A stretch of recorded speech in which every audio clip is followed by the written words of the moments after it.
Good morning, students. Today we are going to discuss about your chapter 5, that is coal and petroleum. Coal means koila and petroleum means mineral oil, which is also known as Kanish tel bolte हैं हम लोग. Now let's get into the natural resources. Natural resources means materials or substances occurring in nature. प्रकृति में जो पदार्थ जो खनिज मिलते हैं हमें, उन चीज़ों को हम लोग natural resources बोलते हैं. And these are of two types: inexhaustible natural resources and exhaustible natural resources. Inexhaustible natural resources को renewable resources भी बोलते हैं. That means renewable means दोबारा बनेगा, वो जो बनने वाले हैं, दोबारा बनने वालों को हम लोग renewable बोलते हैं. And these are unlimited quantity, ये अत्यधिक मोताद में रहते हैं. And these are never exhausted by human activities, हम लोग कितना भी यूज़ करें ये कभी थकते नहीं है, कभी ख़त्म नहीं होते. एग्जाम्पल सनलाइट जो है, सूरज का रोशनी, and water and air, like that. Now exhaustible natural resources. Exhaustible means non renewable, ये दोबारा नहीं बनेगा, अगर बनेगा तो भी बहुत टाइम लगेगा इनको बनने के लिए. लाइक ये लिमिटेड क्वांटिटी है, ये एक सीमा में रहते हैं. दैट मीन्स ज़्यादा हम लोग यूज़ नहीं कर सकते इनको.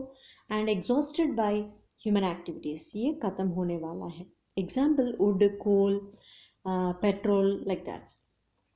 Now fossil fuels. Fossil fuels means the naturally occurring fuels which were formed by the decomposition of dead and decay plants and animals. जो plants and materials का जो मरा हुआ चीज़ सड़ के बहुत सालों के बाद डिकम्पोज होके बहुत सालों के बाद जो प्रकृति से मिला हुआ, वो भी ज़्यादा हमको मिट्टी के अंदर या इवन समुद्र के अंदर भी पा सकते हैं इनको. इन फ्यूल्स को, इन ईंधनों को हम लोग फॉसिल फ्यूल्स बोलते हैं. Now fossil fuels are of three types. Those are solid fuels, liquid fuels and gaseous fuels. Solid fuels means coal and liquid fuels means petrol, heavy oil, like that, lubricants. And gaseous fuels means natural gas जैसा. Now coal, let's get into the solid fuel, that is coal. Coal is extracted from coal mines through mining. Mining करके हम लोग कोल को पा सकते हैं. What is mining? Mining means खुदाई करके. तो surface mining and underground mining. किसको खुदाई करके? ज़मीन को. दैट मीन्स अर्थ क्रस्ट में रहते हैं वो, सो पृथ्वी के अंदर. तो उसमें से हम लोग खुदाई करके, माइनिंग करके हम लोग कोल को पा सकते हैं. नो फॉर्मेशन, ये कैसे बनता है कोल? कोल जो है बाय डिकम्पोजिशन, डिकम्पोजिशन के मदद से. That means dead and decay bacteria होते हैं, डेड एंड डिके ऑर्गेनिजम्स को सड़ाने वाले, उस डिकम्पोजर्स से, डिकम्पोजर्स बोलते हैं उन माइक्रो ऑर्गेनिजम्स को. उस माइक्रो ऑर्गेनिजम्स जो है वो डिकम्पोज करके and under the surface of the earth, earth के नीचे जाके ये दफन हो जाएगा, ये जो मरा हुआ चीज़. एंड वो बहुत लाखों साल के बाद अर्थक्वेक के मदद से एंड फ्लड्स के मदद से ये और दफन हो के बहुत सारा लेयर्स ऊपर बन के नीचे जो चला जाता है, उस एरिया को या उस प्रोडक्ट को हम लोग कोल बोलते हैं. And wood under the effect of high temperature in the absence of air is called carbonization. Carbonization मतलब क्या है? जब कोल बनने का एक तरीका. सो कोल कैसे बनता है? इवन और एक प्रोसेस है, वो है वुड. जब लकड़ी को हम लोग जलाएंगे, इफेक्ट ऑफ हाई टेम्परेचर दे के, बहुत ज़्यादा टेम्परेचर दे के हम लोग एब्सेंस ऑफ एयर में, वो भी बिना हवा के या बिना ऑक्सीजन के, उसको हाई टेम्परेचर में ले जाएंगे. तब उस लकड़ी जो है धीरे धीरे बहुत हज़ारों सालों के बाद वो कोल में कोयला जैसा बन जाता है. उस प्रोसेस को हम लोग कार्बनाइजेशन बोलते हैं. लाइक मैंने इधर एक फ्लो एक बना लिया, फ्लो चार्ट जैसे.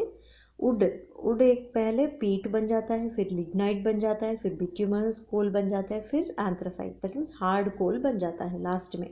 बाय स्लो प्रोसेस, धीरे धीरे, हज़ारों साल लगता है इसके लिए. This process is known as carbonization. Lignite को सॉफ्ट कोल भी बोलते हैं, बिट्यूमिनस कोल को हाउस होल्ड कोल भी बोलते हैं, एंड एंथ्रासाइट को हार्ड कोल बोलते हैं. सो ये कोल किस लिए काम आता है? यूज्ड एज फ्यूल, ईंधन जैसा काम करता है. And to manufacturing synthetic gas and synthetic petrol भी बनाते हैं कोल से. And organic compounds like benzene, toluene, ये सब बनते हैं. Now next, destructive distillation of coal. So what is this destructive distillation of coal? That means coal is processed by breaking with the help of heating at 1000 to 1400 degrees centigrade in the absence of air.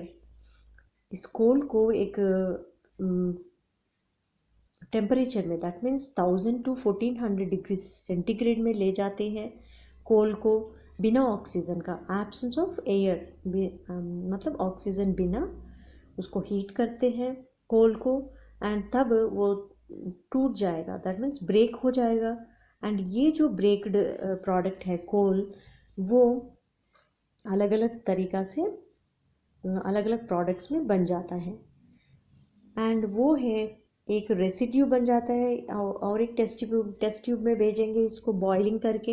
ये जो break होने के बाद कोल को boiling करते हैं, and boiling करने के बाद एक दो पाइप्स लगाते हैं, एक है सॉलिड मटेरियल जाने के लिए एंड एक है पाइप, दैट मीन्स गैस जाने के लिए। सो वो गैस जो है बनने वाला, इस प्रोसेस से बनने वाला गैस को कोल गैस बोलते हैं, एंड जो मटेरियल जो टोस के रूप में, सॉलिड रूप में बनने वालों को कोक बोलते हैं। एंड थोड़ा सा लिक्विड जैसा भी बनता है, उस लिक्विड को हम लोग कोल तार बोलते हैं। So coke is nothing but a solid residue. ये टोस के रूप में रहते हैं, ये 98% कार्बन रहता है इसमें, ग्रेइश ब्लैक कलर होता है ये, and used as smokeless fuel, that means बिना धुआं का फ्यूल ईंधन बनता है इससे, that's why this is clean fuel. ये क्लीन, साफ सुथरा ईंधन बोलते हैं इसको।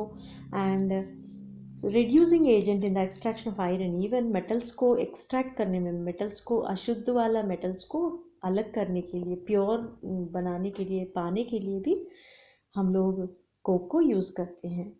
एंड इवन ब्लैक स्मिथ, लोहार भी इसको ईंधन जैसा काम करता है, ईंधन को, मतलब ईंधन जैसे कोक को यूज़ करता है। नाउ नेक्स्ट, कोल तार जो है थिक ब्लैक लिक्विड है, ये अनप्लेजेंट स्मेल, ये इसका स्मेल अच्छा नहीं होता इतना, and used to make medicines, इससे दवाई भी बनता है, डाइस, कलर्स भी बनता है, एंड एक्सप्लोजिव्स बनता है, that means bomb materials like, and paints, varnish, ये सब बनता है। नाउ कोल गैस जो है ये गैसियस प्रोडक्ट है, mixture of hydrogen and methane and carbon monoxide, ये तीनों रहते हैं इसमें, एंड ये भी ईंधन जैसा काम आता है, फ्यूल जैसे, that means. And street lighting, and एक समय इसको स्ट्रीट लाइटिंग करने के लिए भी यूज़ करते थे, लेकिन आजकल ल्यूमिनस फ्लेम देते हैं ये, that means what is luminous flame, that means अंधेरा में, डार्कनेस में ज़्यादा चमकना। तो ये कोल तार के मदद, कोल गैस के मदद से हम लोग ल्यूमिनस फ्लेम देख सकते हैं, पा सकते हैं। सो दैट्स वाई स्ट्रीट लाइट्स में यूज़ करते थे, लेकिन आजकल हम लोग सोलर लैम्प्स ज़्यादा यूज़ कर रहे हैं। Not only that, even electricity also, and electricity जो है वो कोल से ही बनता है। वी नो दैट 95% और 90% of electricity is made from coal, fossil fuel, nothing but. Now petroleum के बारे में पढ़ेंगे, that is second product. So petroleum is also known as black gold, इसलिए कि हमारा इकोनॉमी जो है, देश की इकोनॉमी जो है, वो भी पेट्रोलियम प्रोडक्ट्स के ऊपर आधार है। दैट्स वाई ये जो आर्थिक व्यवस्था को हम लोग पेट्रोलियम से जुड़ा है, that's why it is known as black gold. अगर ज़्यादा पेट्रोलियम है तो ज़्यादा इकोनॉमी है, ज़्यादा अच्छे डेवलप्ड कंट्री है, that means. So now Petra means rock and oleum means oil. चट्टान का तेल, चट्टान से मिला हुआ तेल को हम लोग rock oil, that is petroleum बोलते हैं। And it is dark coloured, viscous, strong smelling liquid. ये डार्क कलर होते हैं, गहरा कलर का, एंड विस्कस मीन्स एक थिक, गाढ़ा और चिपचिपा सा, स्टिकी होते हैं, स्टिकी होता है, एंड स्ट्रॉन्ग स्मेलिंग लिक्विड, एक पंजेंट स्मेल आता है इससे, and contains a large number of hydrocarbons. इसमें बहुत सारा हाइड्रोकार्बन्स रहता है। What are hydrocarbons? Nothing but the compound of hydrogen and carbon और हाइड्रोजन मिलके, दोनों एलिमेंट्स मिलके एक कॉम्पाउंड बनता है। तो टू और मोर मिक्सचर ऑफ एलिमेंट्स को हम लोग कंपाउंड बोलते हैं, तो हाइड्रोकार्बन कंपाउंड रहता है। And also some organic materials like nitrogen, sulphur, oxygen भी रहता है। एंड रिफाइनिंग प्रोसेस से, पेट्रोल से हम लोग रिफाइनिंग मतलब दैट मीन्स फिल्टरिंग करके फ्रैक्शनल डिस्टिलेशन के मेथड से पेट्रोलियम से हम लोगों को बहुत सारा प्रोडक्ट्स मिलता है, that is kerosene, lubricant oil and gasoline और पेट्रोल। ये सब हमको पेट्रोलियम से मिलता है फ्रैक्शनल डिस्टिलेशन के मदद से। नाउ नेचुरल गैस मीन्स ये third type of fossil fuel है, and this is nothing but a gaseous mixture of hydrocarbons occur inside the earth along covering the crude oil in an oil field। ये जो जब मिट्टी में बन जाता है पेट्रोल जो है, तब पेट्रोल ऑयल जो है, पेट्रोलियम जो ऑयल है, उस ऑयल के ऊपर लेयर में नेचुरल गैस बनता है। एंड नेचुरल ऑयल के ऊपर मिट्टी रहता है, दैट मीन्स मिट्टी का लेयर बना रहता है। एंड वो जो पूरा पेट्रोलियम प्रोडक्ट्स जो है वो नॉन पोरस, इम्परवियस रॉक्स बोलते हैं हम लोग। नॉन पोरस दैट मीन्स बिना छेद वाला चट्टान में ट्रैप होके रहता है ये। Now natural gas, so natural gas ऐसे हमें मिलता है, सेम थिंग, पेट्रोल जहाँ मिलता है, पेट्रोलियम जहाँ मिलता है, हम लोगों को नेचुरल गैस भी उधर ही पाते हैं हम लोग। तो फर्स्ट नेचुरल गैस प्रेशर से निकलता है, उसी प्रेशर से फिर ये पेट्रोलियम जो है वो भी आ जाता है बाहर। देन नेक्स्ट कंपोज्ड ऑफ, ये जो नेचुरल गैस है 85% मीथेन रहता है उसमें, and 10% ethane and 3% propane and butane. ये सब हाइड्रोकार्बन्स है, ये सब एल्केन्स है। Now used as domestic and industrial fuel, ये जो नेचुरल गैस है घरेलू के लिए एंड इंडस्ट्रीज में ईंधन के लिए हम लोग यूज़ करते हैं। एंड ये sources of hydrogen gas needed in fertiliser industry, even hydrogen gas भी इससे बनता है। एंड ये हाइड्रोजन गैस को हम लोग फर्टिलाइज़र इंडस्ट्रीज में यूज़ करते हैं। And manufacturing of carbon black, petrochemicals like CNG, compressed natural gas के रूप में भी हम लोग नेचुरल गैस को यूज़ करते हैं। ये इजीली ट्रांसपोर्टेबल है, पाइपलाइंस के मदद से ये नेचुरल गैस जो है वो इजीली ट्रांसपोर्ट कर सकते हैं, एक जगह से दूसरे जगह ले जा सकते हैं। एंड ऑल्सो ऑटोमोबाइल्स, जो कार है, बाइक है, स्कूटर्स है, इन सारी चीज़ों में, ऑटोमोबाइल्स में हम लोग यूज़ कर सकते हैं। Now conservation of fossil fuels, तो conservation, what is conservation? Conservation means बचा के कैसे रखेंगे हम लोग इस फॉसिल फ्यूल्स को। तो हम लोग फॉसिल फ्यूल्स को बचा सकते हैं, that's by doing not to waste electricity को वेस्ट नहीं करना है हम लोग।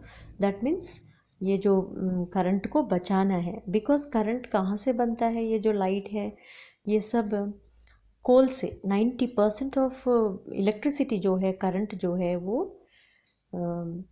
कोल के मदद से बनता है। दैट्स वाई अगर हम लोग इलेक्ट्रिसिटी को बचाए तो इसका मतलब फॉसिल फ्यूल कोल को बचा लिया, that means. And also CFLs and LED lights use करना है, क्योंकि ये बहुत कम इलेक्ट्रिसिटी को कंज्यूम करते हैं, that's why. And also should be preferred use public transport. एक ऑफिस में 10 लोग अलग अलग गाड़ी में जाने से अच्छा एक ही पब्लिक ट्रांसपोर्ट, दैट मीन्स एक ही गाड़ी को यूज़ करें तो क्या है, पेट्रोल को हम लोग बचा सकते हैं, that means. And also don't misuse fossil fuels को मिसयूज़ नहीं करना है, बर्बाद नहीं करना है, that means. And switch off the engine at traffic signals जहाँ हैं उधर बहुत टाइम लगता है निकलने के लिए, हम आगे जाने के लिए। So that's why we have to stop the engine. ईंधन को बचाने के लिए हम लोग इंजन को स्टॉप करना है, रोकना है। एंड नेक्स्ट PCRA मतलब पेट्रोलियम कंजर्वेशन रिसर्च एसोसिएशन। ये एक एसोसिएशन है एंड ये लोग हमें सलाह देते हैं कि रेकमेंड करते हैं कि एंश्योर करेक्ट टायर प्रेशर सही रखना है गाड़ियों का, क्योंकि अगर प्रेशर कम है तो फिर ईंधन ज़्यादा कंज्यूम कर लेगा हमारा गाड़ी जो है। That's why we have to ensure check our tyre always. And also use carpools, जो एक जगह 10 लोग अलग अलग गाड़ी से जाने से अच्छा कारपूल, एक ही कार में 10 लोग जाए तो, या एक ही बस में 20 लोग जाए तो वो अच्छा है, हम लोग पेट्रोल को बचा सकते हैं। एंड इवन प्राइवेट बसेस जो है, पब्लिक ट्रांसपोर्ट भी यूज़ कर सकते हैं। ऐसे भी हम लोग फ्यूल को बचा सकते हैं। And next, drive it moderate and constant speed. ज़्यादा स्पीड नहीं जाना है रोड पे, बिकॉज ज़्यादा स्पीड जाते समय क्या होता है, हमारा ईंधन जो है, पेट्रोल जो है, वो ज़्यादा खर्च होता है, दैट मीन्स कंज्यूम होता है। That's Y we have to drive slowly, that means not slowly, moderately, medium. So with this we have completed our lesson.